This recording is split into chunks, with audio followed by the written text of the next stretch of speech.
and you're going to be speaking. So, okay, very good. All right, so new business, 11 Parrot Street. Adam, is it Borgoon? Yeah, Burgoon. Burgoon.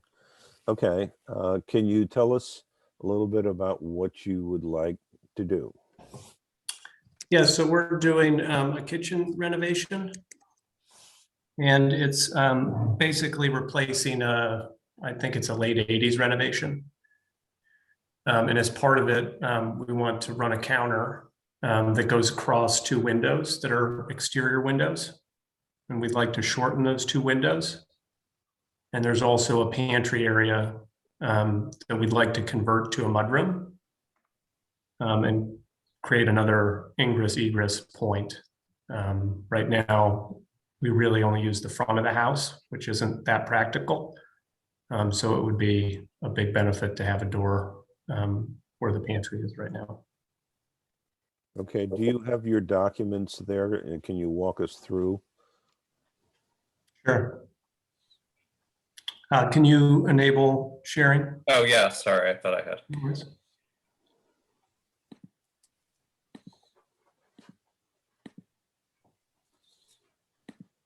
Okay. All right, are you guys seeing it? Yep. So this is the side view. And these are the two windows that we'd like to shorten. And then this window here is what we'd like to convert to a door. And so here's what it looks like now. Adam, sorry, I don't want to interrupt you. Can you just for anybody who's not familiar, can you just show that that view from the street that you included, just so that Oh, people yeah. can recognize which house it is? Because it's quite a prominent looking house, but it is quite far back from the street. So I just want to make sure that people know. Does everyone know which house this is on? I do. Yeah. Okay. Just checking. I've So seen this the is pictures. this is right. This is the side towards Parrot Street. Yeah. Because it's a Parrot Street address, but really it's kind of like in the middle of Yeah. a lot. So this is the, you know, sort of wow view, but this is towards Pine. Right. And then where the carport is, that's what you're seeing. That's the Parrot orientation. Okay. Thank you. All right, can you show us the cuts of the doors and windows? Yeah, so this is the window. It's a Marvin replacement. So the idea is that we don't want to replace any of the, we want to keep the, I don't know the terminology very well, but we want to keep what's there and just replace the insert. All right, So what they currently have, judging from the photos that Adam shared with the board, there are the windows that are being replaced are later insertion replacement windows. So he's basically replacing, in terms of the construction, replacing like with like. Although except, these are, although obviously the They're- functioning is different, but it's he's replacing an insertion window with another insertion window. okay, but this is a casement. This is a It's case, right? Casement Supposed- and not a double hung. Current ones are double hungs. Where we ran into trouble was the pane size of a double hung. We really thought if we're going to shorten it, this 3x3 grid on a casement kept the pane size more consistent to what's there today. All right. Yeah, can you show the elevation of what it's going to look like? So this is the elevation, what it's going to look like. This is what I call, this is worst case scenario. I don't think it's going to shorten quite this much, but what I wanted to show was here's as bad as it gets. These sills, we're going to maintain the sills. So the sills that exist, we're going to cut them out and move them up. Are the windows wood? They are not. What are they? They're aluminum. Aluminum throughout or aluminum clad? Clad. Clad. All right. All right. How about the cattle door? The door. So this is not the door. This is a door, but it's going to be a LePage custom door. It's going to basically mimic what we have in the front. So maybe I'll show you that. So it's going to mimic this. These are 27-inch doors in the front. This will be a little bit wider. I'm hoping that we can get a 30 in, but it'll have the same basic layout with the big pane of glass up top. And then this, this embellishment or whatever, what have you on the bottom. So it'll very much match this. It'll be the same size, and it'll match sort of this part of the house. If that makes any sense. Adam, do you know anything about the, I'm echoing. I think Do we know why that's happening? Okay, now it's not. Okay, thank God. Adam, do you know when the current windows and doors were installed? I know there was, some major renovation on that house in the not too distant past. So those are not original windows that we're talking about? That's correct. I don't know when this window, I can't figure out the age of this window. It's not like the originals on the front of the house, but I can't figure out the age of this. These windows were most certainly in that late 80s, or I think they were late 80s reno. Okay. And Adam, I think you emailed me some supplemental images with just a close-up of the window if you want to show those, the ones that are being replaced, just so people can kind of get an idea of the existing construction. These ones? Yeah. That's Sean, that's you talking? Yes, sorry, that's me.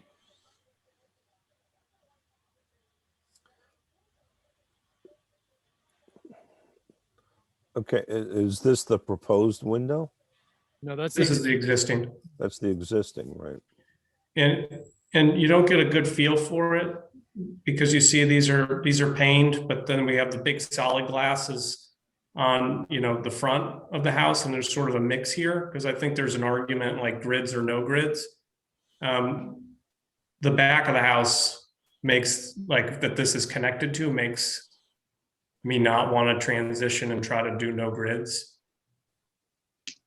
Yeah, I had asked Adam over email just to kind of give us an idea of how many of the windows elsewhere on the house had grill patterns, or because obviously you have this on one facade, you have 1/1, and then you have these 6/6. So I just asked him to kind of provide some additional images to show how grill patterns were used elsewhere on the house. But it's a pretty big mix. But this is the rear.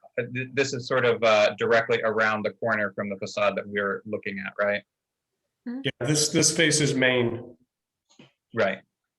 So within the volume itself, they would all be windows with divided light. divided light windows.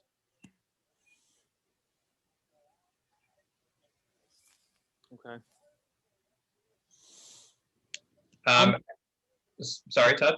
No, I was just gonna say I'm not normally a big fan of converting a double hung to a casement or vice versa, but I don't this is an addition. I think it looks about as good as it can look for the new use, the better use for what they want to do. So I have no issue with their proposal. I do share the sensitivity, by the way. I mean, it's just one of them will be right above a sink as well. So to get any usability in addition Ranked, to. I presume, because over a counter, yeah. Yeah, to follow up on what Todd was saying, I think the proposed changes, on that, on the other facade. For one thing, I noticed that, yeah, thanks for pulling that up. One, the proposed mudroom door, that doesn't bother me because that seems like a natural place for that to exist because you have a carport there. This is almost kind of the utilitarian side of the house because you also have, a bulkhead. Clearly this is like the workhorse part of the house. It's an addition, not original to the existing structure. It was added on. It reads like a kitchen, and kitchens change almost every decade in some cases. So no, the proposed changes don't bother me at all. So I did just want to flash this up. Is it Andrea? yes, hi. You can see like, it's a little unclear even what was back there Sure. in the historical pictures from the early 1900s. Like it was indeed the workhorse. So Yeah. You would tuck the working part of the house, especially in a state like that. Those things would be towards the back of the house, access to the root cellar or whatever. So, it doesn't interfere with the beautiful, primary facade of the structure. So, I, think it just falls into the camp of changing kitchens. This is also one of those unique houses too in the village where the primary facade is not actually the street facade.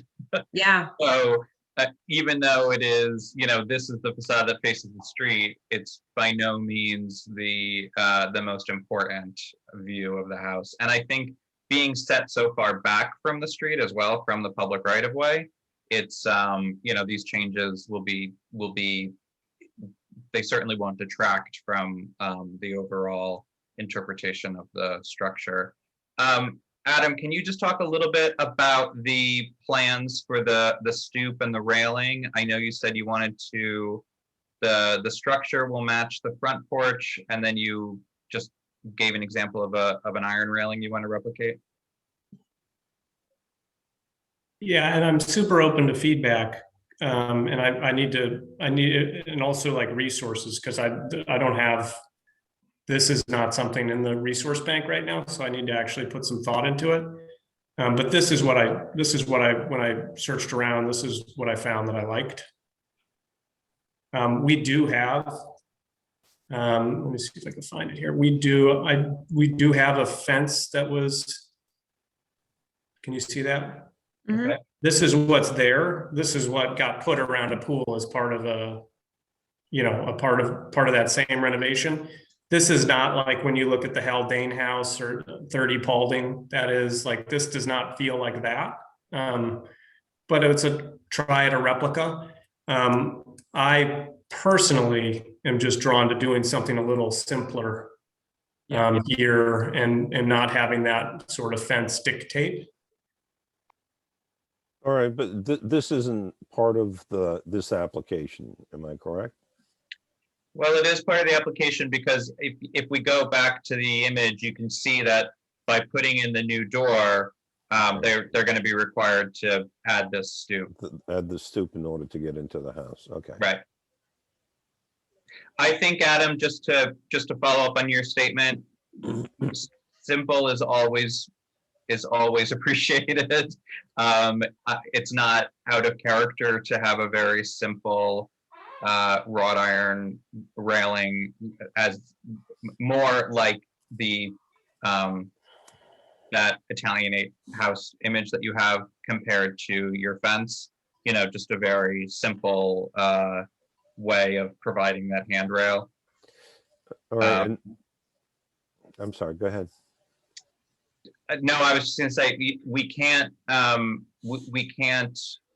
necessarily recommend a installer or somebody to do the work, but there are plenty of examples of these all around the village, and it's a type of work which is done and replaced pretty frequently. So if you ask around any of your neighbors, you can probably get a recommendation for somebody who does that type of work, but we can't recommend a product or a person, only a material. Okay, the only thing is that we do need some information on what you're proposing as far as the stoop and the handrail. So, do you think that you would be able to get something to us, and so that at least we can include it as far as this application? Yeah, what, you mean like actual dimensions? Well, yes, that would be a start, certainly side elevation to sort of see how the handrail works.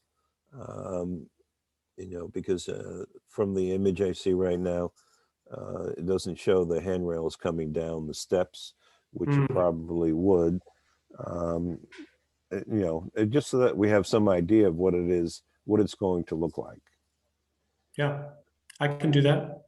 What we could as well do, Adam, is if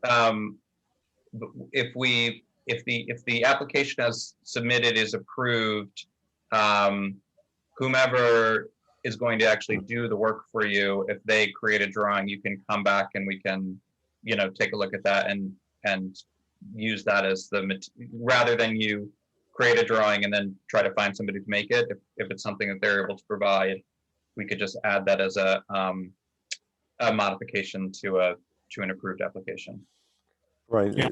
That actually may be preferable for you if you haven't really thought it through. You might as well go ahead and take the time, because obviously replacing the windows and the doors are going to be the first thing as far as the construction process. Yeah, that would be preferable. Okay. So what I'll do is I'll mark this up that the handrail and the stoop to be submitted later, and then as Sean said, what we'll do is we meet twice a month, so certainly we'll be able to fit you in. You'd be old business. My only other question, and this isn't a deal breaker, but just so we're aware, so the windows that are going to be shortened on the kitchen extension, what's the siding material on that volume? Is it wood? On the house itself, it's all wood. Is that the question? Yeah, so everything is wood. Everything's wood. Okay, so we would just want to make sure that the area below the windows is patched in with the same profile and everything else, and a natural material so that it can be painted over to match. Gonna match exactly. And like I said, we're gonna cut out the sills and just move them up. Great. The contractor we have is pretty good with wood. Great. All right. Do I have a motion concerning this application as it's going to be modified? I'm going to be putting some notes on these drawings. Can we do a secret vote first, or do we not need to? You don't do that anymore. That's Yeah. right. We don't do it anymore? Wait, Yeah. Unless I wasn't it's, here last meeting. we can make a motion to classify the application type 1, right, Al? Yeah. But we don't have to classify it type 2 every single time anymore. Oh my Right. goodness. Yeah, Exciting, right? That's what happened. right. I got my vaccine and we don't have to do secret all in the same meeting. I've missed No. so much. All right. Well, good to know. Oh, because you missed the last meeting. Yeah, Oh, you didn't know. I Big didn't know. changes, Sean. Big changes. So I would Okay. move to accept the application as submitted. And as modified with the notes that I'm going to be adding. Correct. I'll second. Okay, Sean, Aye. Todd, Aye. Andrea, Aye. and I vote aye. So it's approved. Thank you, guys. Thank you. All right, Great. thank you. Thanks for reviewing it too. Thanks. So Adam, the chair will write up the notes and submit the paperwork back to you digitally over the weekend. And as far as the stoop is concerned, you can just check in with the clerk, but generally we meet twice a month and as Al said, you'll just be considered old business, and just any sort of a diagram showing in this case, the side of the railing is what we're really interested in. Well, yeah, but also call out the materials that Yep. are going to be used. All right. All right. Thank you. All right, thanks, guys. All right. Yep. Good night. Take care. Good Bye. night. So, do we now have 8 Furnace Street, where we're going to be browbeaten by the new Board of Trustees? Oh, yeah. You could just call me Tweets, don't worry. Ms. Woods is here. That's right. Hi. So I will have the record show that the applicant is now a trustee, and she's going to update her application to reflect that. What have you got? Okay, so I will attempt to share my screen. Hold on 1 second, it's happening, start share, okay.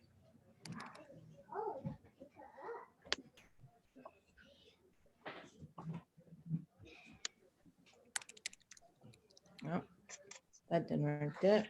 Nope. Okay. I heard you flush 8 times. Uh-oh. Why is this? Uh-oh, it's asking me to leave the meeting. So that's not a good start. Okay, let's see. There? It's asking me to leave the meeting to share my screen, which is very strange. I don't understand how those two are connected. Do you want to just email them over to me and I can see if I can open them? Yeah, maybe I should do that. Hold on, let's see. Yeah, that doesn't seem right, right?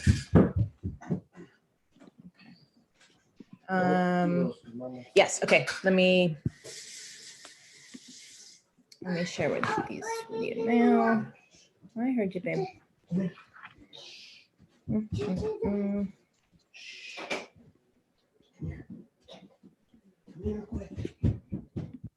Hold on a second.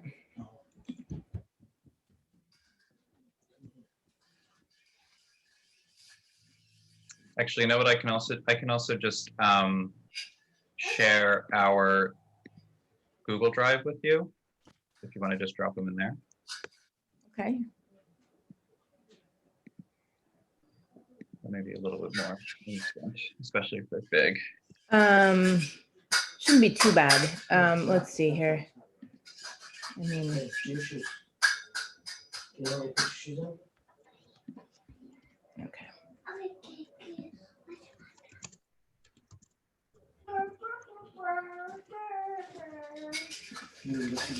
All right, here they should be there. I just sent them to you directly. Okay. Okay.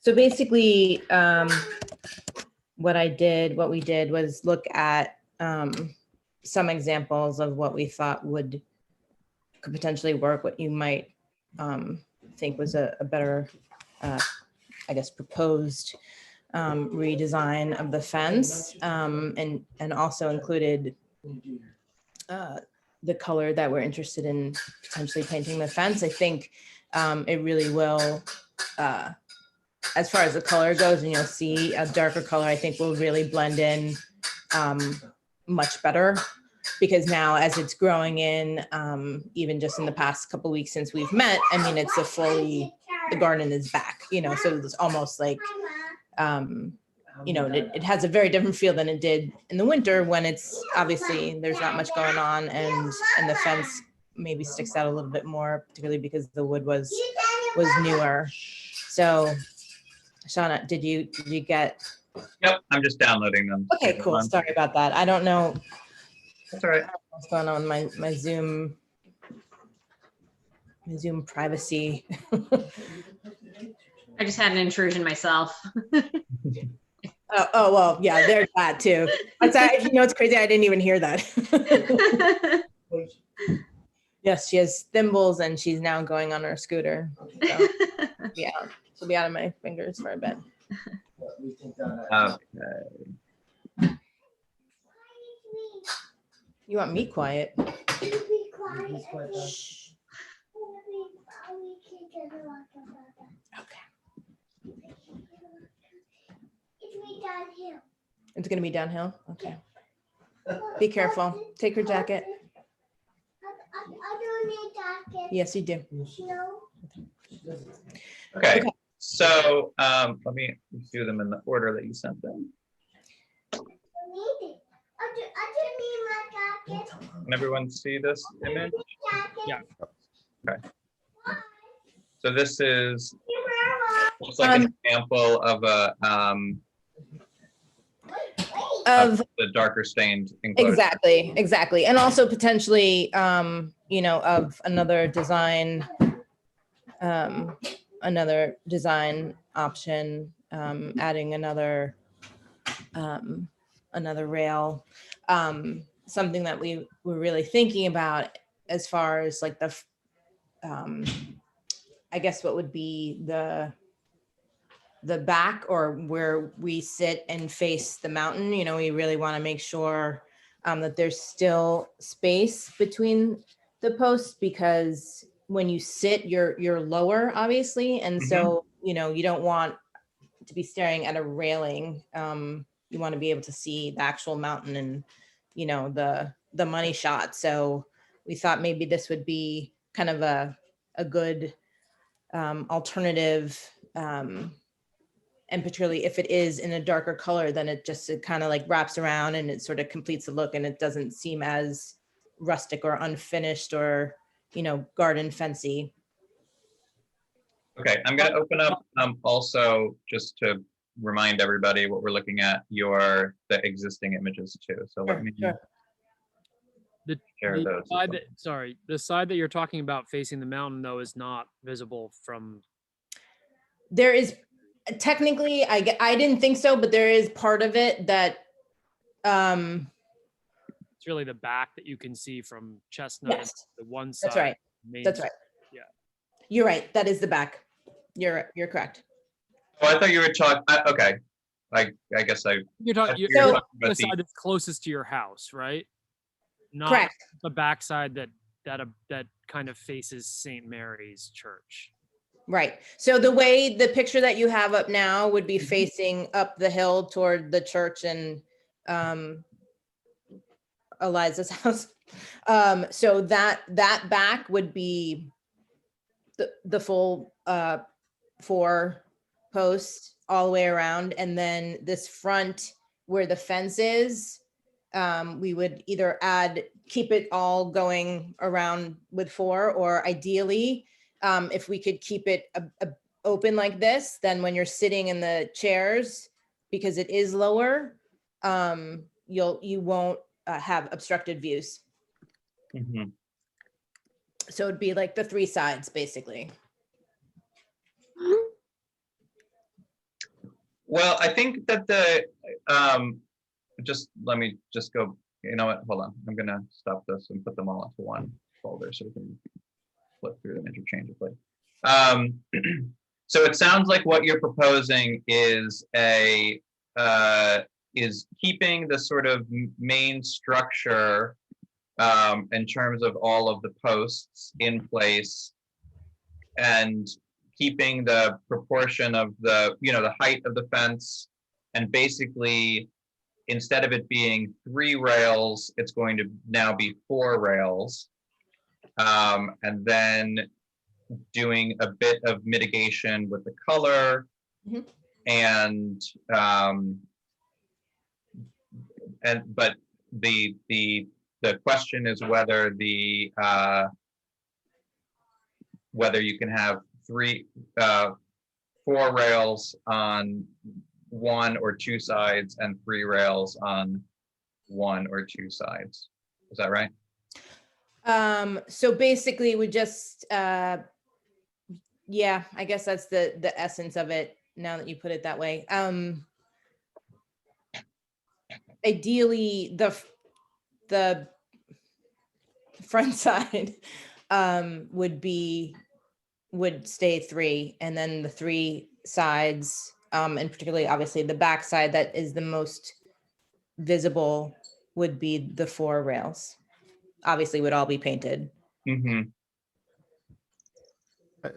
I guess wasn't one of our concerns the fact that the fence panels were all applied to the outside of the fence as opposed to between the posts?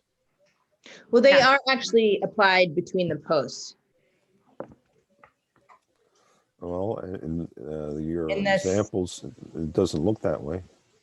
If you, I think if you, I don't know, I mean, if it's possible to zoom in, I can't. So the way that this was actually constructed, I think this is a terminology inconsistency, but the way that this is constructed, you have a post here and a post here. You have your rails are actually sitting on top of the post, but then you have another piece of timber kind of covering it. If you look at the example that you submitted, it is, well, actually, this is constructed the same way, where you have your post, you have the rails, and then you have another piece on top. What we were trying to discuss last time, let me see if this is separate. It looks like these are all kind of constructed the same way. So the thing that we were talking about last time is is a type of construction where the panels of the fence itself are hung in between the posts, so that they're not laying on top of them. It's kind of a hard thing to describe without an image. Let me see if Thing if they're inset with the post, like a couple inches sort of centered on the post, which would then require a bracket to kind of support the horizontal. basically, so if you picture it this way, a lot of fences are the panels themselves are a combination of rails with pickets, attached to the rails. Right. So that whole thing kind of makes like a big rectangle, and then that's kind of suspended between the posts with a bracket, like Todd said. Okay. This construction, this kind of more like agrarian style of fencing is just constructed in a way that is not similar to the way that all of the other fences in the district are constructed. So that is something that we would have to take into consideration. I think if we can take just a step back, I was thinking about this since the last time that we met, and I think that we're kind of dealing with a lot of different issues. One is, as Al said, it's the construction of the fence itself. It's also the kind of the use of this rolled mesh material as you have it there obviously for protection so people don't fall through the rails, which totally makes sense. It's not because we don't allow chain link fences, and it's an issue that we kind of deal with other applications.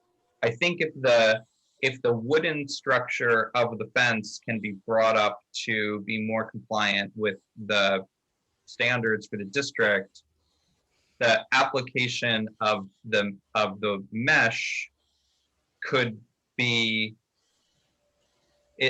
I would be less concerned about the incorporation of the mesh if it were less obvious, if it were sort of less part of the structure. So if you're picturing it as the wood being the structure of the fence, if all of those lines in that construction were compliant, the application of the mesh to it, because it's kind of removable in its own way, would be less of an issue for me to bring it up to compliance. Can you go down to the other pictures where with the darker fence?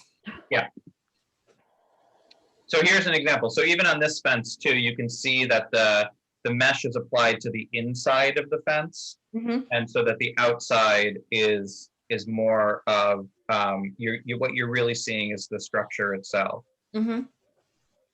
I don't know how the other board members feel about that of kind of reverse engineering it, but I think that is, let me show you. See in this image, it's applied to the front of the gate, On but the it's gate also entrance. Elsewhere, it's on the inside. it's also on the inside in the, oh, I'm pointing with my pen and not my cursor. It's on the inside here, but it's on the outside of the gate. So if we can come to a consistency of having all of the mesh on the inside, that's that issue. But again, we still need to agree on the. Well, I tend to agree with you, Sean, and I know Andrea expressed concern about the mesh at the last meeting. And I think that we're willing, because this is a backyard, and there is some distance from, from a sidewalk or a public way, that it would tend to disappear. The only thing is that I think that the construction of the fence is going to be a lot more visible because there are larger elements. And so I think that's, if we can focus on getting that right, then I'd be willing to live with the mesh. I guess I really feel like the mesh, like Sean kind of said, is temporary. Like it could be temporary, is temporary, probably because of the small child being involved. So to me, that sort of feels like a non-issue, especially because the distance from the street where you're actually viewing this stuff, you don't really see it. So concerning the wood and the construction of it, I personally feel like adding a fourth or possibly a fifth horizontal kind of member there, painting it all dark the way they're proposing, to me, that would more than suffice in my opinion. I think it's really not very visible for at least half, if not more than half of the year, from basically anywhere public. And yeah, that's sort of how I feel about it. I'm just thinking about other examples of fences like this in the village. Obviously there's been a raised bed trend in the last year. So a lot of, deer proofing has gone up around garden situations. This fence to me, although I agree with Al that there's construction issues, which, concerns me, but this is not surrounding an entire property. So the structure itself reads more like a garden fence to me. Mm-hmm. It certainly functions that way. It's about the same dimensions as a garden fence. So, I would be less, I'm less concerned about the overall construction or application of mesh. But, we do have to be careful with this application because it could set a precedent for, other examples of rolled fencing. So that's really, for me, the only issue here. As long as the deer fencing looks temporary, is treated as something temporary. And I get it. I have little kids. I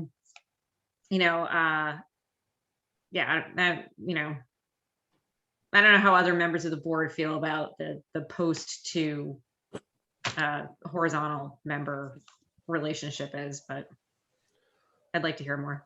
Yeah, I think just what I'm trying to get at with the mesh itself is, as long as the fence can be designed in such a way that it still functions as a fence without the mesh being there. Right. As long as it's not support for the mesh. Right. I would consider it to be a sort of addition made out. I mean, there are I'm sure examples of picket fences, traditional picket fences that we've approved around the district, or that are totally compliant, where the homeowner, for either to keep in dogs or keep out rabbits, has added, chicken wire to the bottom foot Right. or something. I mean, that's something which is kind of a non-permanent addition to the landscape. So I'm comfortable with there being an opportunity for the mesh, for the obvious safety reason, to be reincorporated into the design. I think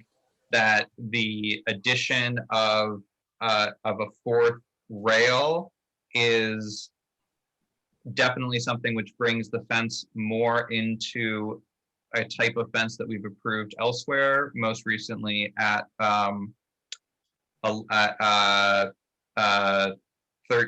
High Street, I guess it was. 13. 15, right? 15. I don't remember exactly how many rails they had, if it was 4 Yeah. or if it was 5, but it was Yeah. a much more contemporary design than is common, but one which we felt didn't detract from the district. Mhm. Um, And you can hardly see it. in their instance, it's not very visible because of it's a backyard fence that is blocked mostly by their house. I just think that the major question is how can we how can we stipulate the construction in a way which is compliant with the standards, and that is something that I don't exactly know the answer to because I'm not a carpenter. but I don't know, Al, is there a way that you can sort of visualize, not obviously that we're designing the fence for you, but how I know I have a fence that's of a similar design but with denser rails, and they're framed in, they were all basically designed as panels. So I have wider rails that are framed in lumber, and then that's what's attached to the posts. Well, the posts themselves, we have absolutely no problem. So the question really is right now, the panels which are to the outside of the post need to be cut down so that they can be inserted between the posts. And the way that they're attached is that there would probably be a furring strip big enough so that you can attach the rails to the furring strip and then have another covering furring strip to the outside. That way, essentially what you'll have is you'll have that sort of cover at the end where the panel meets the post. There's a picture, this is when it was just finished, but I think you have other pictures where there is what I think you're talking about, the panel that we go on that. Yeah, I mean, this is still under obviously construction, but are you talking, well, I can't use my mouse, so I don't know what I'm doing, but It's waving crazily. the wood that's like I don't know how to describe it. I don't have the language for it, but whatever the outside piece is that's covering. The post? Yes, thank you. Oof, jeez. Is that All right, that what you were referring to? we can mark up on this, right? Am I correct? Well, you can mark up on the photos if you want to. They're all just loose photos on the drive. I know, but I mean, I'm just trying to see how we can do the toolbox. No, I'm not looking at it I'm just looking at it through preview. Okay. If you click the upper, never mind. Yeah, I think. Mark up within preview. Oh, can I? Yeah, if that little that upper. Oh wait, what? Maybe you have a different version of preview than I do. Right where your mouse is right now, there should be like a little upward triangle that allows you to There's a toolbox. mark up. Yeah, there you go. Oh, okay. Ah, And Or you have a newer version than I do. I can draw with this. Yeah, you can draw. Yep. Okay, so if I understand what Al is saying, you would have so that these rails would be trimmed down so that they were narrower. Okay. You would have a piece of wood which would be Is it- added to you would have a long strip of wood which would then be nailed into the ends of the rails. Mhm. And then that piece of wood would be nailed in the Into the opposite post. direction into the post so that it was sat in the middle of the post. So basically what you're trying to do is create a sort of rigid rectangle which holds all 4 of your rails. So it's like a post veneer. And that's not what we have in the other, when you look at the other picture, what we. Well, no, did- because what you have here is that the rails are nailed. Let me oh wait, hold on. There's surface applied to the post. There's surface applied to the post, yeah. Okay. So I think that's a way of using a lot of the material that you already have, because things are getting smaller, not bigger. So your board length should all be fine. You're going to need obviously the additional material for the 4th rail, and then you'll need some, which you may even be able to use some of these panels that we put on the front again, to kind of create this frame to hold the rails themselves.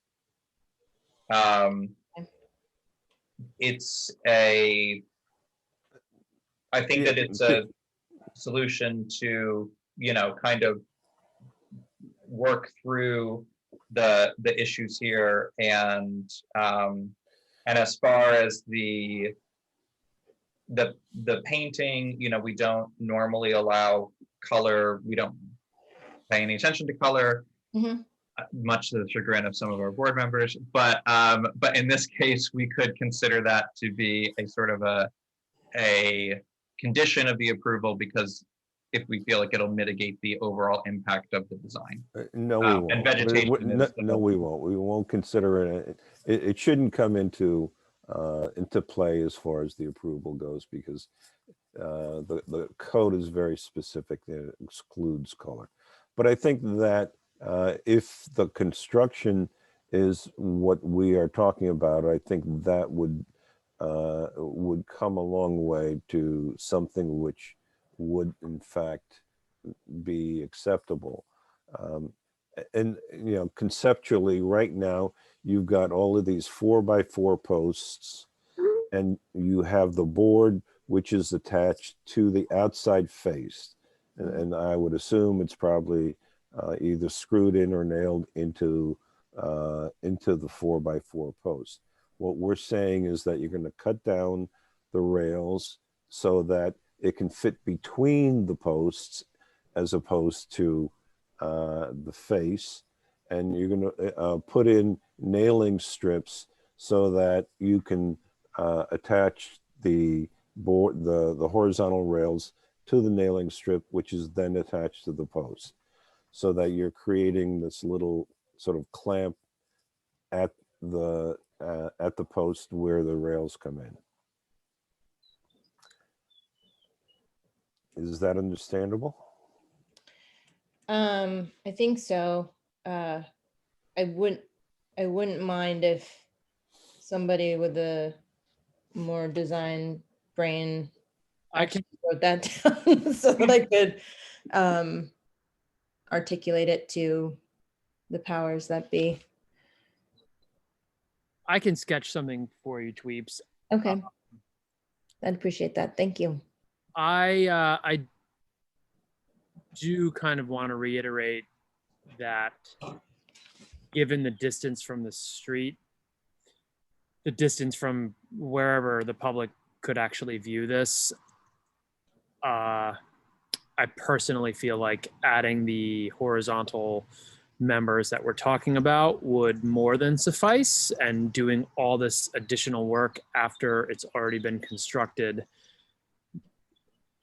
I just don't think anyone could actually see from a public right of way any of these changes at all. So even us as board members, you know, we would be relying on Tweeps and her husband to provide photographs of the evidence after the fact. So personally, I think adding the horizontals, whether it ends up being 4 total or 5, I feel like that would suffice. I disagree only because were this application to be brought to us before it was installed, this is what we would have required. This is the standard that we would have required the application to meet. So we are working with a design that's already been, you know, thought out by the applicant. We understand the general design that they are going for, but it's still our responsibility to bring it into compliance, even though it's even though it's sort of nearly there. The type of construction that we're talking about would be what would have been required if we had looked at this before the work was done. But I agree that there is, you know, because of the distance from the street and because of the change in elevation and because it's in the backyard, there's wiggle room that we can allow for, and I think that we are in many ways allowing for it. So the one thing as far as the horizontal rails, there is an issue with most fences concerning climbability, and with a small child, as she gets older, she may have a problem with her climbing the fence. What's your dog? What's your dog? Mm-hmm. That one, yes. Yep, that is true too. is that something which would be reduced with the addition of the mesh to the back of it, or?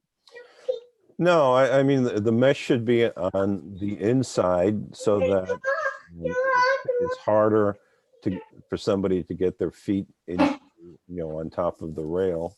Right. You know, but it's an issue. Most guardrails nowadays that you see sort of avoid horizontal rails because of that. No, don't.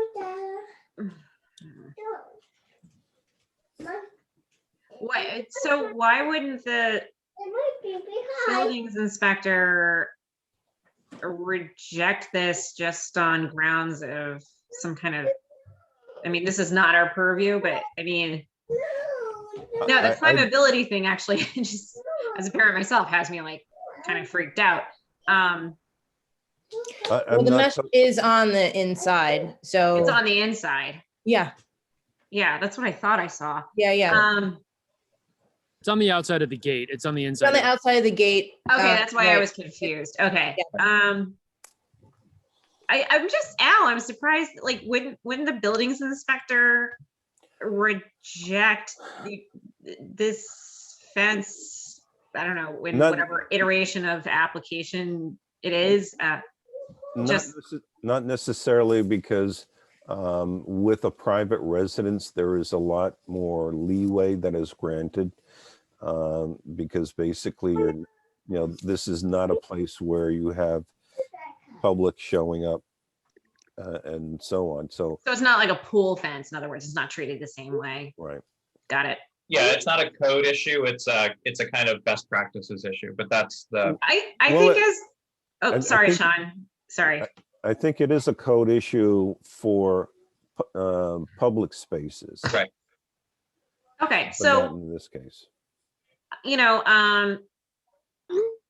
my biggest concern with this fence is just that we make it clear, and I will make it clear in the minutes, that we make it clear as a board that this is being treated as a category, like a subcategory fence. This isn't the perimeter of a property. This is a garden fence. This is, then you have pool fences, which are their own category. I just want to make it clear that, the way, and at least the way I view this, project. It's more of a garden fence. It's not the primary, it's not sitting along the primary facade of the structure, the main structure. This is, and I was, I was running down around in that area today and actually got a glimpse of it because I was never sure of where this thing actually sat. But I had gone down Furnace Street and I could just see like a little bit of it. So I think it's very clear that this is not some, a property fence. It just doesn't read that way to me at all. Okay, here is what I propose, because I don't think that we should approve something that I'm not totally sure Tweeps really knows what we're talking about. I think she should see it. So Todd, if you can send her the sketch and we can put this off for another 2 weeks. I mean, I don't think it's not like there's a missing section of the fence which you can't build until you get our approval. The fence is there. True. But we're talking about a change to what is currently there. Does that work for you, Tweeps? That works for me, yes.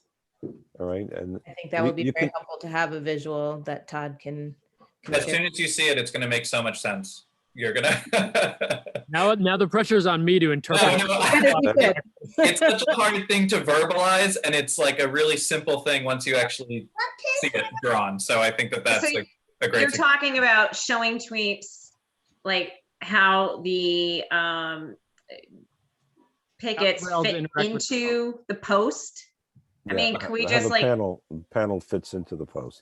See, it's one detail which ultimately needs to be part of the application so that it can, we can pass it on to the building inspector.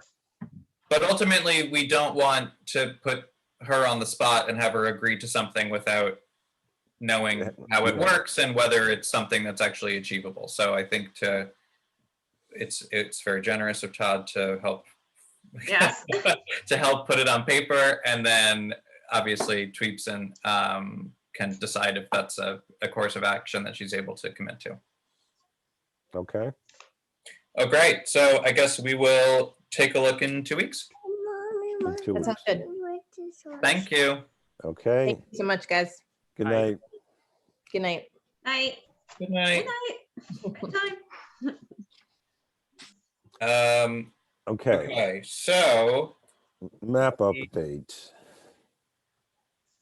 map update. So I I got the map, the version 4B, which I think really ticks all of the boxes that we've requested. Al, I know that you asked whether or not the house numbers could be moved deeper into the lot, and it sounds like that's not possible. Well, she said that that in and of itself is possible. What she can't do is orient the numbers so that they're perpendicular to the street. And Okay. my concern was that on a corner lot, where does the number apply? But I think that it shouldn't be too much of a problem for most people if they're looking for their lot to know what the street number is. So she said that she couldn't do that, but she could straighten out or place the numbers a little bit more easily so that they're more easily read. I think that would be very helpful. Okay. I think that the addition of the streets and addresses outside of the district is helpful as well. I just think it makes it a little bit clearer for people, and it is more inclusive. And the only thing that I'm looking at a printout of the map, and I'd have to look at our old one. The only other thing that I was wondering if it would be helpful, particularly kind of for new people to the district, is there anything that we'd want to identify as, are there any sort of community landmarks that we'd want to call out just to help people find their way around the map? I think with address numbers, it's not really necessary because, obviously everybody knows their address. Sean, do you have it up on your screen? Oh, I don't. I'm looking at a printout, but I can share it. Oh, yeah. I can actually use technology. Paper. You hold your paper up to the screen. Yeah, exactly. Hold it back. I'm going to bring up all three of them because I actually don't remember what the difference was between them. I'm looking I at, looked at all three and could not. I think it was a color issue and I think that was it. I think it was just a change in color, but hold on. Now I think these are kind of huge files.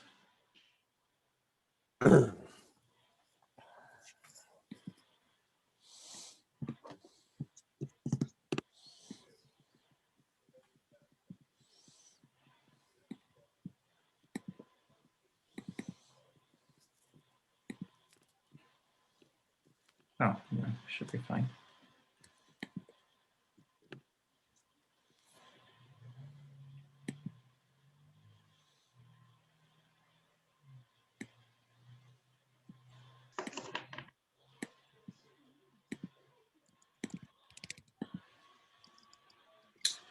Okay, so this is 4B.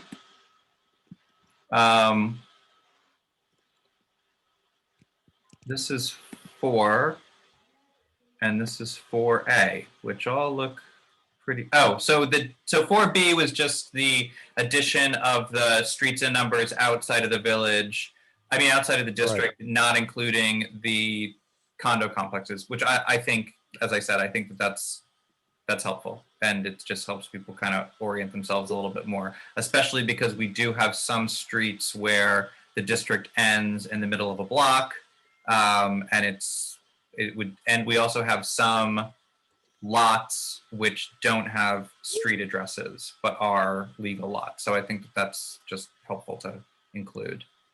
So the only thing that I was suggesting is, if it's possible, do we want to call out St. Mary's Lawn? Do we want to specify where the Foundry is? I don't really know if it's, or Dockside Park. I don't know if it's, too much information, or if people should know where they live. People should be able to figure it out on their own. I think it could be helpful for orienting yourself on the map a bit. I guess I wonder,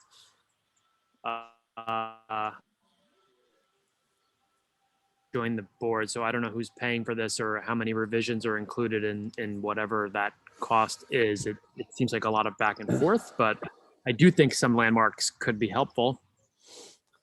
Well, I don't know, I mean, the question of somebody paying for it has never come up, and it's being done by a That's county interesting. agency. Okay. So, and evidently they were also the agency that did the zoning map for the village. Right. So, sorry, Andrea, go ahead. Oh, I would say, I would like to put the names of the parks on there because, those are, controlled by the state or the municipality. Of course, the names of the parks can change over time. I would avoid something like St. Mary's Lawn, even though it really is one of our village green. It really is, one of our main village greens. St. Mary's may not always be there, sadly. Right. So those things can change. State parks and municipal parks are unlikely to change. So on the Beatty and Watson map, our current map from '99, it specifies the Haldane Central School, the school fields, Springbrook, which is the condos on Northern, Mayor's Park, It just says Episcopal Church Hmm. for St. Mary's entire property, and Presbyterian Church and Methodist Church and Catholic Church. So it calls out just the churches, and Yeah. and then the school, the school fields, Springbrook and Mayor's Park, all of which are outside of the district. So I think it does, and the Loretto Rest. So it does kind of give people some information to kind of orient themselves, but I agree. I don't think we would say St. Mary's Lawn. I think we would say, What about St. Mary's. what about maybe just putting all of the street names in bold? Because right now it is a little hard to even see some of the street names, and that in itself, just having bold letters to define what those streets actually are might be enough. Because, like Andrea just said, that St. Mary's could change at some point, hopefully not, but it could, and park names could. And if we're trying to think of longevity here, what's not going to change is street names and numbers. Right. So Yeah. the color difference is a little bit, but this is coming from a colorblind person here, myself. Doesn't feel like enough. So either a larger font, which may be difficult, and some of them are quite narrow streets, but bold letters could kind of do the trick to help, Yeah, no, that's a good idea. On the old map, there were like 4 different fonts used. So, I mean, that's probably overkill, but we also had all of the zoning on the map too, which made it a little hard to read. I now that I'm actually kind of thinking about it, I think maybe the reason why they did choose to highlight those particular areas that they highlighted was probably because the map was so busy. It actually made it more difficult to figure out where you were, and also they're pretty significant tracts of land in terms of size. Obviously, this is the Haldane campus, and then this is the Haldane sports fields. It looks like, is it a forest or is it just a large landowner? So, but let's see if just emboldening the street names themselves, and as Al requested, where we can actually drop the Numbers. the number, if we can just, if the number is, centered on every lot, or set up a couple of paces from the street. It's a little, having worked with GIS a bit 11 years ago, I'm assuming that a lot of these things are adjustable, but where it improves in one area, it could be worse in another area. So we don't want to kind of over-engineer everything. I'm imagining that these are all set, even though it doesn't look like it, they're probably all actually set at consistent distances within the parcel. So we'll see what she can do. But Okay, there are a couple of things which take a look at the Forge Gate condominium. There is a road that goes from the boulevard to Lund Terrace, which is right. So I think that the reason why that is showing this way is because that road is a private road. a private road. And I'm wondering if, as far as the county is concerned, it's what, because all of this information is just coming off of the tax maps. So I'm wondering if that is just considered to be one property, because you'll also notice that here in the Marathon site, the subdivided properties are shown without street names or numbers, but we all know obviously that this is just one big field. Brownfield. The other thing which on the Forge Gate condominium is they show the buildings. And the same thing with the Butterfield development. They show the building, which is the only place on the map where they show buildings. Well, again, I think that might just be because you can see here in Forge Gate, these are streets. These are, USPS streets. but they're not, they're labeled, but they're not drawn. So I don't know if that's because I don't know. I mean, it's, I don't think that that's bad information to have. I think it's good information to have. Yeah, I mean, I think that I find the fact that buildings are shown is problematic because they could be mistaken for lots. Right, Uh, right. That's what's Okay. basically shown. So it really shouldn't have that. And Right, because here they're not shown at Chestnut Ridge, right, which Mm. you would assume they would be if it, based on these other ones. And actually, you know, you mentioned that, Al. The buildings which are shown are, it's the 2 residential buildings, but not the commercial buildings Right. here at Butterfield. So, okay, so let me see if she can turn off all the buildings. and draw in And the draw in the paper streets. Yeah. Well, they're not really paper streets. They are actual streets, but the private roads. the private roads. Oh, actually, that's a good question. Is West Bank? No, so West. Oh, wait. So West Bank and Bank are both on here. West West Bank, Bank. I think, is a private road. It's not paved. West Bank is a private road. Yeah. Forge Gate is. So Forge Gate is in here, but is. She said she couldn't include the addresses because it was going to be, you know, the way that those buildings are labeled, it becomes quite chaotic, which we Right. agree. Definitely. But we want the road itself to be shown. And the other one, Springbrook, it's not in the district. And the streets are, they don't have any streets. It's all a parking lot. So we don't really need to show those buildings themselves.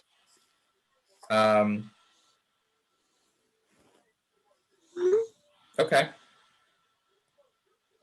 So we want to bold streets and drop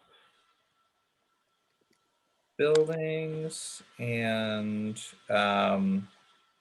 adjust street number. Okay. Great. And then in the key, I would just say, if we can just label it as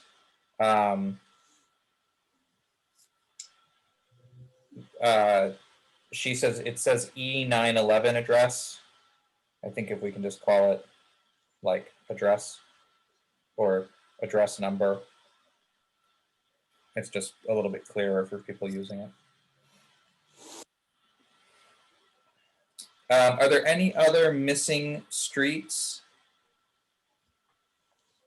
I guess, is the street in Northgate is not drawn either, but the way that is actually rendered in the map, I think it's probably better that it's not because of where the how the street is labeled. Does everyone see what oh, sorry, I'm not. No. Sorry, you're not all sat at my desk. You're looking at the paper map again? I'm looking at the paper map. So Northern Gate, we have here, you know, we have Stone Street labeled, Cross Street labeled, but the actual Northern Gate street, you know, these are all accurately numbered, but I think to draw the street in there, it's going to be more complicated than, it's going to be harder to read than without it. Yeah, that's another private street. Right. Right. Okay, great. So I'll send all of this to Arlene, and then hopefully I would really like to be able to have the trustees approve this at their June meeting, or at least we can present it for them to approve at the June meeting. So, but it sounds like there's, you know, 1 or 2 minor tweaks and then we're done. Yeah, Yep. one of the things that we need to do is when we present it to the Board of Trustees, we do need to identify the areas where we clarified the intent. There are certain parts of this, for example, all of the Foundry property, Right. and as well as a couple of other places where the original drawing is not really very clear, and all we did was we just clarified what the intent was. Right. And also, obviously, the big change too is that this is actually oriented correctly, where the old map was counterbalanced so that the top of the village was parallel to the sheet. But I think that that'll be clear when they look at it. Okay. We're tabling the minutes until the next meeting because Lloyd's not here and I was not at the last meeting and Andrea had a bit of a time crunch. So we will look at the 4/28 meetings and possibly today's meeting minutes at the next meeting. All right, do I have a motion to adjourn? I will move to adjourn. Do I have a second? I'll second. Yep. Take it away, Todd. All right, Todd. I can, All in favor, say aye. Aye. Aye. Okay, so we'll see everybody in 2 weeks. Okay. hi, guys. Bye-bye. Alrighty.